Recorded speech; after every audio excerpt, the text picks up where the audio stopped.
பக்கத்தில் எங்கேயாச்சும் வெளியில் போனோம் அப்படின்னா டாக்ஸ் 2 பேரை வந்து என்னோடய ரூமில் விட்டுடுவேன். ஸோ அவங்க அங்கேயே இருப்பாங்க. கீழே வந்து 2 பேர் அவங்கள வந்து அம்மா ஈஸியாக மேனேஜ் பண்ணிக்குவாங்க. யாருமே அம்மாக்கிட்ட ஒரு டிஸ்டர்பும் பண்ண மாட்டாங்க. ஸோ இன்றைக்கி வந்து மகளுக்கு ஒரு டென்டல் செக்கப் இருக்குது. ஸோ அம்மாவுக்கு டீ எல்லாம் போட்டு கொடுத்து நாங்களும் குடிச்சிட்டு டென்டல் செக்கப்புக்காக வந்திருந்தது. எல்லாமே முடித்து போனதுக்கப்புறம் தான் டின்னரும் பண்ணணும். பேக்கெட்லலாம் மாவு வாங்கி வச்சுருந்தேன். அதில் இட்லி, அதுக்கப்புறம் வெள்ளை கலர் சட்னி இருக்குல்ல, அது நல்ல ஒரு காம்பினேஷன் தான். அதுவும் கொஞ்சம் ரெட் கலர் சட்னி, இது வந்து சில்லி போட்டு செய்கிறது அம்மா வந்து சொல்லி கொடுத்துருந்தாங்க.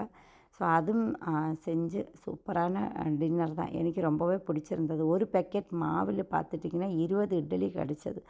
ஸோ எல்லாருக்கும் கரெக்டாக இருந்தது. பேலன்ஸ் உள்ளதுன்னா மறுநாளைக்கு எனக்கு பிடிக்கும். அதை ரீஹீட் பண்ணி சீனியெல்லாம் தொட்டு நானும் சாப்பிடுவேன்.